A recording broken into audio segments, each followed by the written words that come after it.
Olá, hoje eu vou resenhar para vocês o primeiro capítulo de um livro que ganhou o prêmio Pulitzer de literatura, Harper Lee. Em português, O Sol é para Todos, em inglês, To Kill a Mockingbird, que é rouxinol, né? Para matar um rouxinol.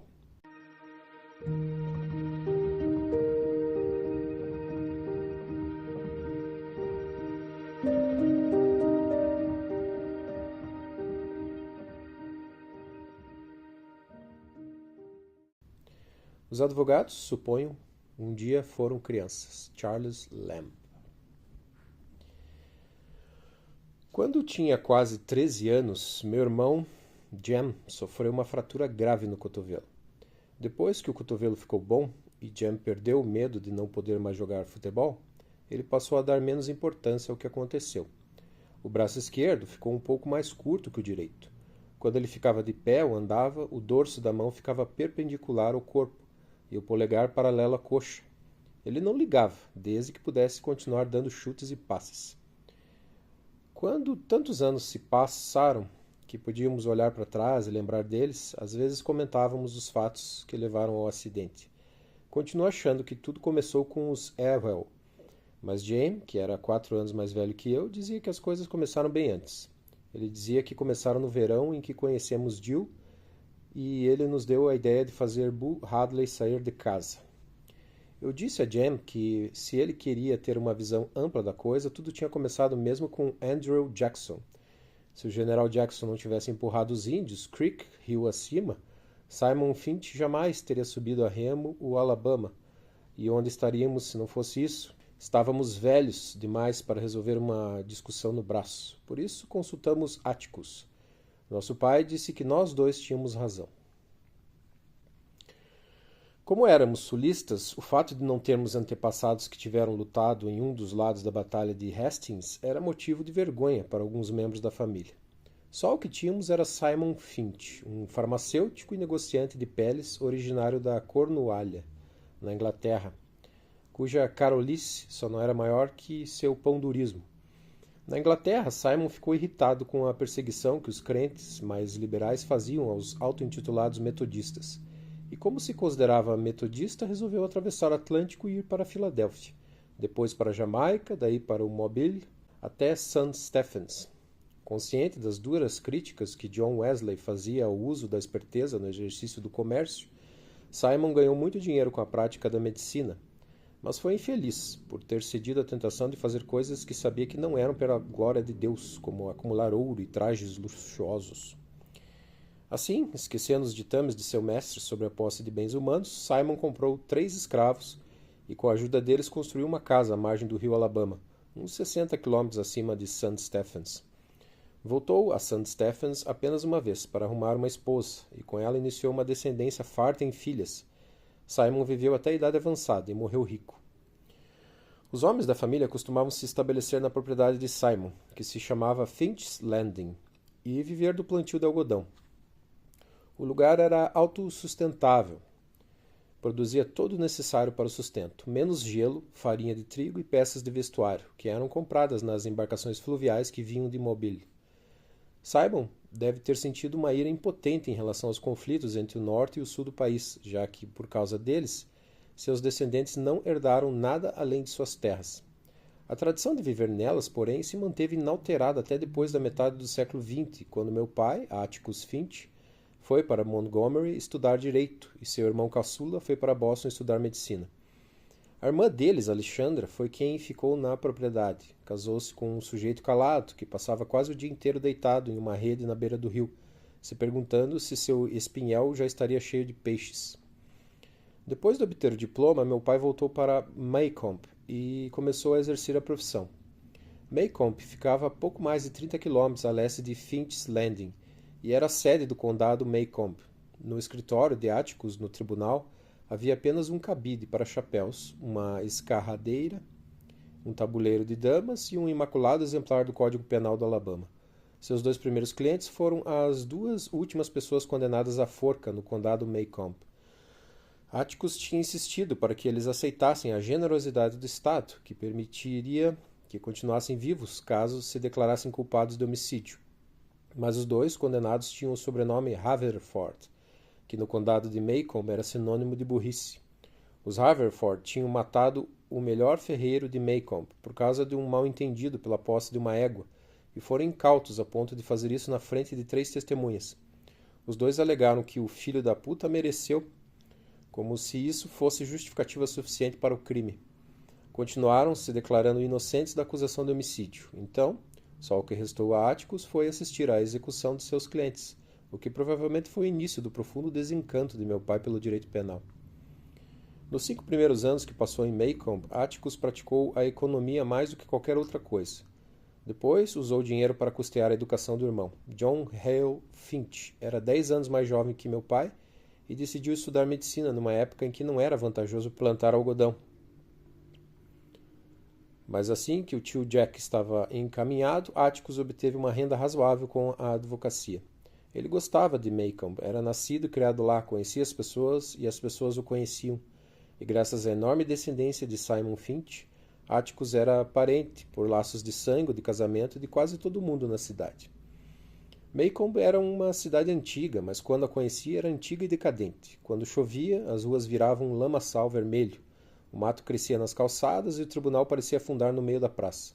De alguma maneira fazia mais calor. Num dia de verão, os cachorros pretos penavam, mulas ossudas atreladas a carroças abanavam o rabo para espantar as moscas na sombra escaldante dos carvalhos da praça. Às 9 da manhã, o colarinho duro dos homens já estava mole. As mulheres tomavam um banho antes do meio-dia e outro depois da sesta, das 3 da tarde. Mesmo assim, ao anoitecer, pareciam aqueles bolinhos que costumavam ser servidos nos chás, com cobertura de suor e talco perfumado. No calor, as pessoas se movimentavam devagar, andavam pela praça com esforço, entravam e saíam das lojas se arrastando. Demoravam para fazer qualquer coisa. Os dias tinham 24 horas, mas davam a impressão de durar mais. Ninguém tinha pressa, pois não havia onde ir, nada que comprar, nem dinheiro para tal, nem nada para ver nos arredores do condado de Macomb. Mas foi uma época de vago otimismo para algumas pessoas, pois pouco antes o condado tinha tomado conhecimento de que não precisava ter medo de nada, só dele mesmo. Nós morávamos na principal rua residencial da cidade. Atticus, Jen e eu, mais Calpurnia, nossa cozinheira. Jen e eu gostávamos de nosso pai. Ele brincava conosco, lia para nós e nos tratava com um afetuoso distanciamento. Já Calpurnia era totalmente diferente. Era toda ângulos e ossos, míope e estrábica. Tinha as mãos largas como ripas de estrado e 2 vezes mais duras. Vivia me expulsando da cozinha, me perguntando por que eu não me comportava tão bem quanto Jen, embora soubesse que meu irmão era mais velho, e me chamando para casa quando eu ainda não estava com vontade de ir. Nossas brigas eram épicas e injustas. Calpurnia ganhava toda vez, principalmente porque Atticus sempre ficava do lado dela. Ela trabalhava na nossa casa desde o nascimento de Jen, e eu sentia sua presença tirânica desde que tenho memória. Nossa mãe morreu quando eu tinha 2 anos, por isso nunca senti falta dela. Ela era uma Graham de Montgomery. Atticus a conheceu quando cumpria seu primeiro mandato de deputado estadual. Já era um homem de meia idade na época, 15 anos mais velho que ela. Jean foi fruto do primeiro ano de casamento. Nasci 4 anos depois e 2 anos mais tarde nossa mãe teve um ataque cardíaco fulminante. Disseram que era mal de família. Eu não senti falta dela, mas acho que Jane sentiu. Ele lembrava bem de nossa mãe e às vezes no meio de uma brincadeira suspirava fundo. Então se afastava e ia brincar sozinho atrás da garagem. Quando ele fazia isso, eu tinha o bom senso de não a azucrinar. Quando eu estava com quase 6 anos e Jane com quase 10, nossas fronteiras no verão, ou seja, a distância de um berro de Calpurnia, eram a casa da senhora Henry Lafayette do Boze, que ficava a 2 propriedades ao norte da nossa, e a residência Radley, 3 casas ao sul. Jamais ficávamos tentados a ultrapassar esses limites. A residência Radley era habitada por uma figura desconhecida, cuja mera descrição bastava para ficarmos comportados por dias a fio.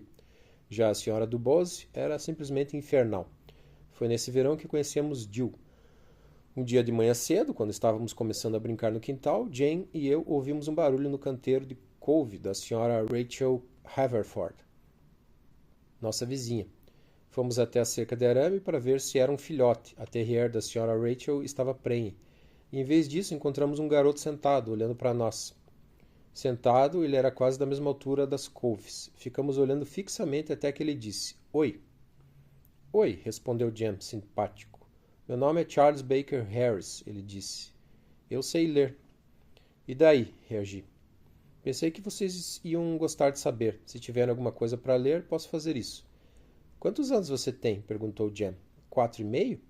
Vou fazer 7. Então não tem nada de mais ler, disse Jem, me indicando com o polegar. A Scout lê desde que nasceu e ela ainda nem começou a escola. Você é bem pequeno para 7 anos. Sou pequeno, mas sou mais velho, ele explicou. Jem afastou o cabelo para ver melhor. Por que não vem até aqui? Charles Baker Harris. Céus, que nome você tem? Estranhou Jem. É tão esquisito quanto o seu. Tia Rachel disse que você se chama Jeremy Atticus Finch.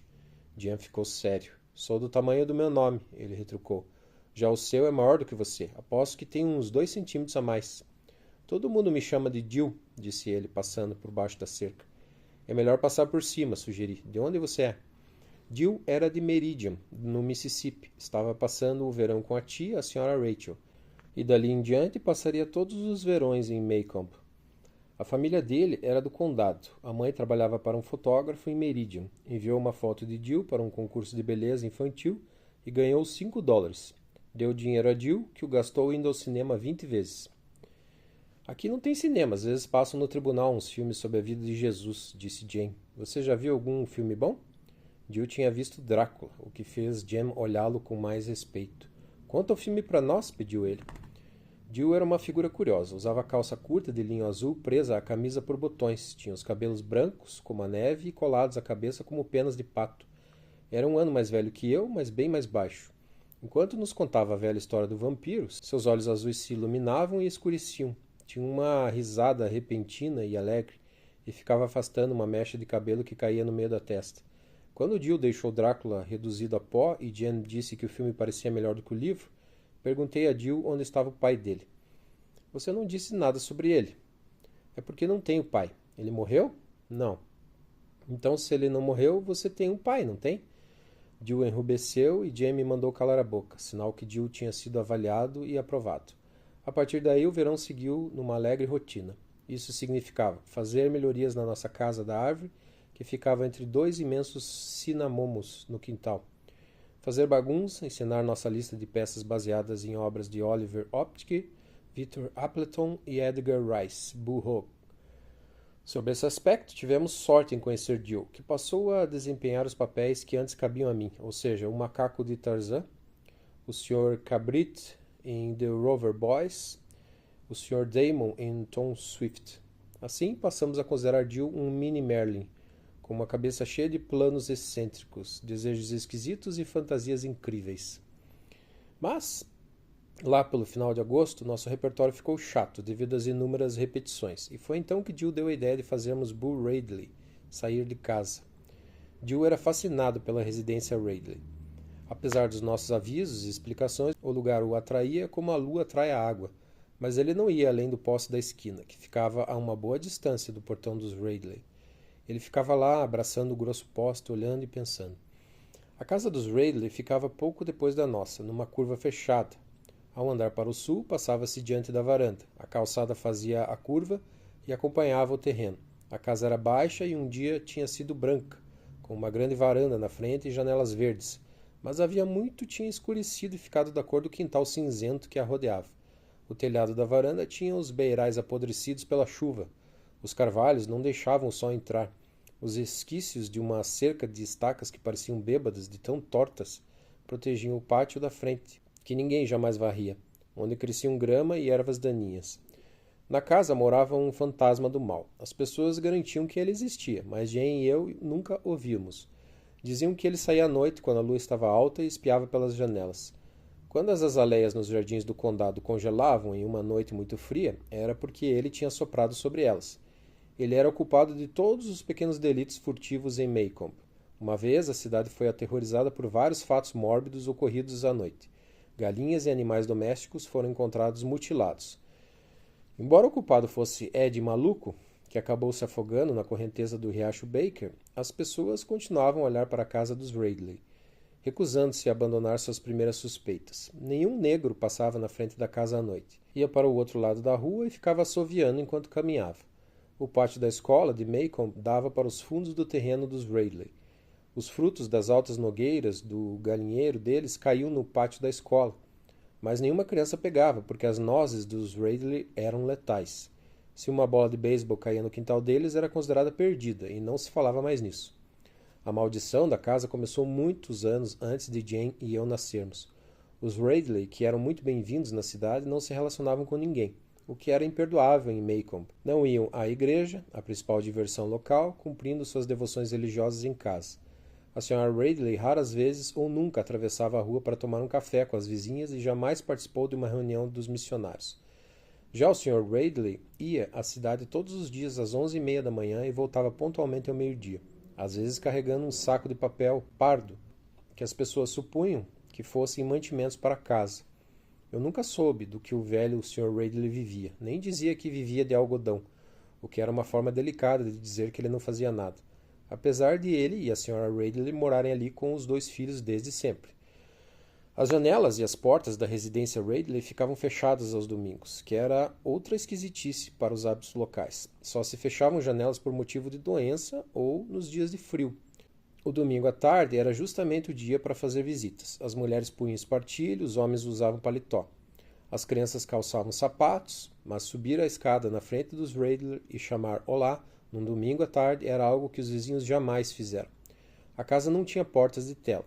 Um dia perguntei a Atticus se alguma vez teve e ele disse que sim, mas antes de eu nascer. Rezava a lenda que, quando o caçula dos Radley era adolescente, fez amizade com os Cunningham de Old Sarum, uma família enorme e desordeira que morava no norte do condado. Com eles, o jovem Radley formou a coisa mais próxima de uma gangue, que já se tinha visto em Maycomb. Os rapazes não faziam muita coisa, mesmo assim era um assunto da cidade, e foram advertidos publicamente nos 3 púlpitos. Eles ficavam rondando a barbearia. Aos domingos iam de ônibus até Abbotsville para ir ao cinema. Frequentavam os bailes no antro da jogatina à margem do rio, a pousada e campo de pesca Dew Drop, e bicavam uísque ilegal. Ninguém em Maycomb tinha coragem de dizer ao Sr. Radley que o filho dele estava se metendo com más companhias.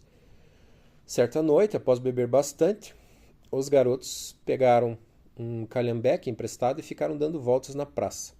Receberam voz de prisão do Sr. Connor, o velho oficial de justiça de Maycomb, mas existiram e ainda o trancaram no banheiro do tribunal. A cidade então decidiu que alguma providência precisava ser tomada. O Sr. Connor disse que reconhecera cada um deles e estava determinado a não deixar aquilo passar em branco. Então, os rapazes foram levados diante do juiz, acusados de perturbação da ordem e da paz, agressão e uso abusivo de linguagem profana na presença de senhoras. O juiz perguntou por que o Sr. Connor fez essa última acusação, e ele respondeu que os rapazes praguejavam tão alto que com certeza todas as senhoras de Maycomb tinham escutado.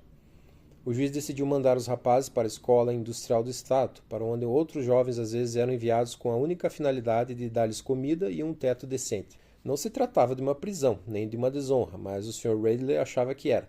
Se o juiz soltasse seu filho Arthur, garantia que ele não causaria mais problemas. Como sabia que o Sr. Radley era um homem de palavra, o juiz aceitou a proposta de bom grado. Os outros rapazes frequentaram a escola industrial e tiveram a melhor educação secundária do estado. Um deles acabou cursando engenharia em Auburn. As portas da casa dos Radley passaram a ficar fechadas a semana inteira, de domingo a domingo, e o filho do Sr. Radley não foi mais visto durante 15 anos. Mais um dia, meio apagado na memória de Jane, muitas pessoas ouviram a voz de Bull Radley e o viram, mas não Jane. Ele dizia que Atticus não falava muito nos Radley. Quando Jane perguntava, Atticus dizia apenas para ele cuidar da própria vida e deixar os Radley cuidarem deles mesmos, pois tinham esse direito. Nesse tal dia, porém, Jane disse que Atticus balançou a cabeça e fez Jane sabia de quase tudo pela Sra. Stephanie Crawford, uma vizinha megera que dizia conhecer toda a história. Segundo ela, Boo estava sentado na sala cortando artigos do Maycomb Tribune para colar em seu caderno de recortes quando o pai entrou. Quando passou por Boo, ele enfiou a tesoura na perna do pai, tirou-a, limpou-a nas próprias calças e voltou a recortar o jornal. A senhora Ridley saiu correndo para a rua, berrando que Arthur estava matando todos eles, mas quando o xerife chegou, Boo continuava sentado na sala, recortando o Tribune. Tinha então 33 anos. A senhora Stephanie contou também que quando sugeriu que seria bom para Boo passar uma temporada em Tulacosa, o velho Sr. Riddler dissera que nenhum Riddler iria parar em um manicômio. O rapaz não era maluco, e ele às vezes ficava irritado, só isso. O Sr. Riddler aceitou que prendessem Boo, mas insistiu para que não o acusassem de nada, pois ele não era um criminoso. O xerife não teve coragem de colocá-lo numa cela junto com os negros. Então Boo ficou preso no porão do tribunal. Jane não lembrava direito como Boo tinha sido levado do porão para casa. A senhora Stephanie Crawford disse que alguém do conselho municipal avisou o Sr. Riddler que se não tirasse o filho de lá, ele iria morrer por causa do mofo causado pela umidade. Além do mais, Boo não podia viver o resto da vida à custa do condado. Ninguém sabia de que tipo de intimidação o Sr. Riddler lançava a mão para manter Boo fora da vista. Mas Jem achava que ele ficava acorrentado à cama quase todo o tempo. Atticus dizia que não era nada disso, que havia outras maneiras de fazer alguém virar um fantasma. Lembro de ver, às vezes, a Sra. Riddler abrir a porta da frente, ir até a beira da varanda e molhar as plantas. Mas todo dia Jem e eu víamos o Sr. Riddler indo e vindo da cidade. Era um homem magro, de pele dura e olhos sem cor, tão baços que não refletiam a luz. Tinha os ossos da face pontudos e a boca larga, com o lábio superior fino e o inferior carnudo. A senhora Stephanie Crawford dizia que ele era tão rigoroso que tinha a palavra de Deus como única lei. E nós acreditávamos, pois o Sr. Riddler andava reto como uma vareta de espingarda. Ele nunca falava conosco. Quando passava por nós, olhávamos para o chão e dizíamos, bom dia, senhor. E ele, em resposta, tossia. O filho mais velho do Sr. Riddler morava em Pensacola. Ele passava o Natal na casa dos pais e era uma das poucas pessoas que víamos entrar e sair de lá. Dizia-se que a casa morreu quando o Sr. Riddler levou Arthur para lá. Um dia, Atticus nos disse que se fizéssemos barulho no quintal, ele acabava com a gente. Quando saiu da casa, encarregou Calpurnia de nos vigiar para que não desobedecêssemos. O Sr. Riddler estava morrendo. Ele custou a morrer. Fecharam a rua com cavaletes nas duas extremidades do terreno dos Riddler. Jogaram palha nas calçadas e desviaram o trânsito para a rua de trás. Sempre que era chamado, o Dr. Reynolds estacionava o carro na frente da nossa casa e andava até a casa dos Riddler. Jem e eu nos arrastamos pelo quintal por dias a fio até que finalmente os cavaletes foram retirados e assistimos da varanda o Sr. Riddler passar pela última vez diante da nossa casa. Lá vai o pior homem que Deus já botou no mundo, resmungou Calpurnia, dando uma boa cuspida no quintal. Olhamos para ela surpresos, pois raramente fazia algum comentário a respeito dos brancos. Quando o Sr. Riddler morreu, os vizinhos pensaram que Boo ia sair de casa, mas não foi o que aconteceu. O filho mais velho do Sr. Riddler voltou de Pensacola e assumiu o lugar do pai. A única diferença entre os dois era a idade. Jan dizia que o Sr. Nathan Riddler também vivia de algodão, mas ele respondia aos nossos cumprimentos e às vezes voltava da cidade com uma revista na mão.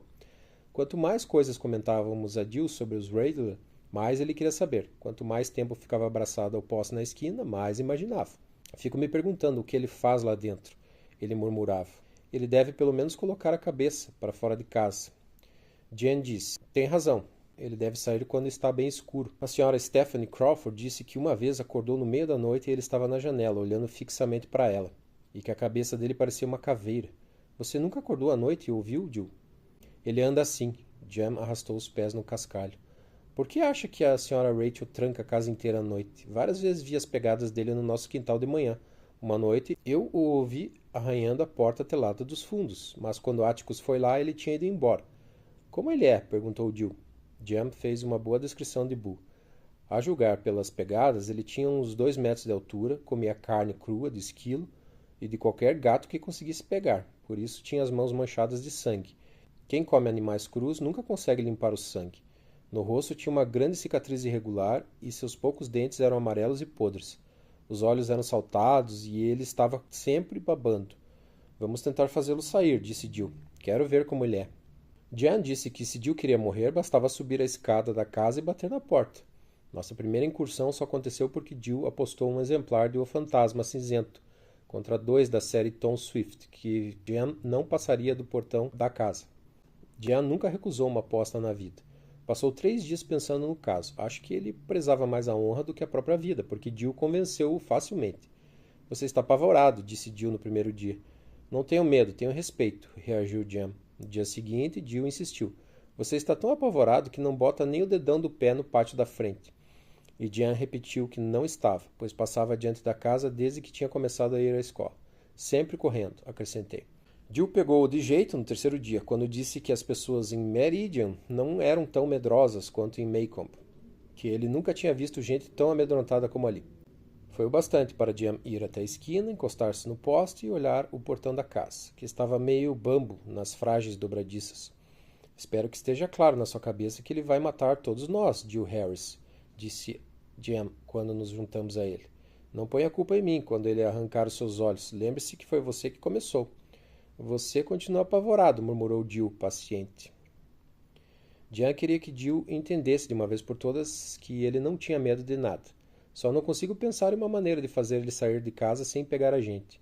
Além do mais, Jan precisava pensar na irmãzinha. Quando disse isso, eu soube que estava com medo. Porque também tinha de pensar na irmãzinha quando apostei que ele não tinha coragem de pular do telhado de casa. O que vai ser de você se eu morrer? Perguntou para mim. Em seguida pulou. Não sofreu um arranhão e esqueceu a responsabilidade até se ver diante do desafio da residência Raidler. Vai fugir do desafio? Perguntou Jill. Se vai, então... Jill, essas coisas têm que ser bem pensadas, disse Jan. Me deixe pensar um minuto. É como fazer uma tartaruga sair do casco. Como assim? Perguntou Jill. É só acender um fósforo embaixo dela. Eu disse a Jan que se ele pusesse fogo na casa dos Raidler, eu ia contar para Atticus. Jill disse que acender um fósforo embaixo de uma tartaruga era uma coisa horrível. Não é horrível, é só para convencer o bicho. Ninguém vai assá-lo vivo, resmungou Jan. Como você sabe que a tartaruga não sente o fósforo? Tartarugas não sentem nada, burro, disse Jan. Você já foi tartaruga? Que droga, Jill, me deixe ver, podemos jogar uma pedra. Jan pensou durante tanto tempo que Jill fez uma pequena concessão. Não vou contar para ninguém que você fugiu da raia e ainda doou o fantasma cinzento se você subir a escada e tocar na casa. Jan se animou. Só tocar na casa? Jill concordou com a cabeça. Tem certeza que é só isso? Não vale dizer outra coisa quando eu voltar. É só isso, concordou Jill. Ele provavelmente vai sair quando avistar. Você no quintal. Então Scott e eu pulamos em cima dele e o seguramos até ele entender que não queremos machucá-lo. Saímos da esquina, atravessamos a rua lateral que dava em frente à casa dos Raidler e paramos no portão. Anda, vai, insistiu Jill. Scott e eu estamos bem atrás de você. Já vou, não me apressa, pediu Jan. Ele seguiu até a extremidade do terreno e voltou, como se estivesse avaliando a melhor maneira de entrar, franzindo o senho e coçando a testa. Zombei dele. Jan então escancarou o portão e correu até a lateral da casa. Bateu com a palma da mão na parede e passou correndo por nós, sem ver se a sua investida tinha dado certo. Jill e eu corremos atrás dele. Quando estávamos a salvo em nossa varanda, ofegantes e sem fôlego, olhamos para trás. A velha casa estava igual, sombria e feia, mas enquanto olhávamos para ela, tivemos a impressão de ver um movimento em uma das cortinas. Um movimento leve, quase imperceptível, e a casa continuou quieta.